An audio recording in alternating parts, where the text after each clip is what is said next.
It's Feel Good Friday time. This is the 20th edition of Feel Good Friday. Can you imagine that? It's been 20 weeks, and I remember thinking, boy, this is kind of risky. Nobody's going to listen to me. Nobody's going to follow me or anything like that. Well, it's turned out to be successful beyond my wildest dreams, and I'm truly grateful for all the people and all the comments.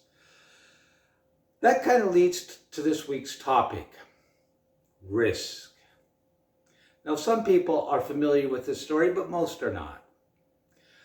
Not to brag, I had 4 kids in 5 years before I figured out what was causing this rude intrusion in my life.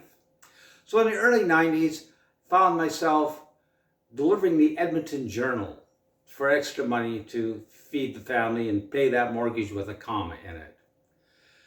And there, one of my favorite customers, no, not one of, my favorite was Mrs. Anderson. She was a senior citizen, and every time I collected money from her, it was a 2-hour process to get money from her.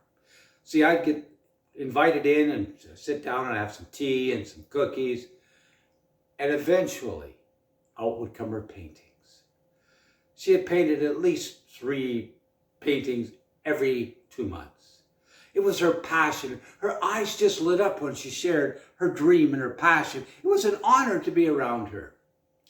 Then one meeting, she told me about a defining moment in her life. Mrs. Anderson told about telling her mother, as soon as she's out of high school, that her dream was to own an art facility in Edmonton, that she was going to travel the world and buy paintings from everywhere, and she was going to share her love of art with anybody that she could find.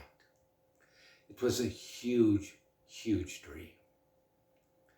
It was a dream her mother crushed. She said, "Elizabeth, don't take such a risk with your life. Go out and get your teaching degree.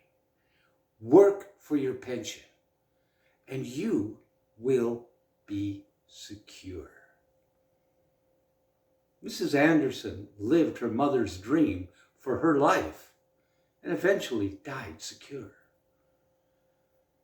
And when they buried her, I saw something that maybe not everyone else saw. I saw a dream that was entombed and interred in perpetuity. A dream that was never given life, never given the opportunity, now extinguished. Ladies and gentlemen, we all have dreams in us. We all know that those dreams take some risks. My question to you is this: when it comes to your dream, your passion, and your meaning to be in life, what is the greatest risk you can ever take? Is it to pursue your dream with all your heart, all your resources, and all your energy? And yes, risk failing completely, but at least to know? Or is it to never try and to never know? Have a great week.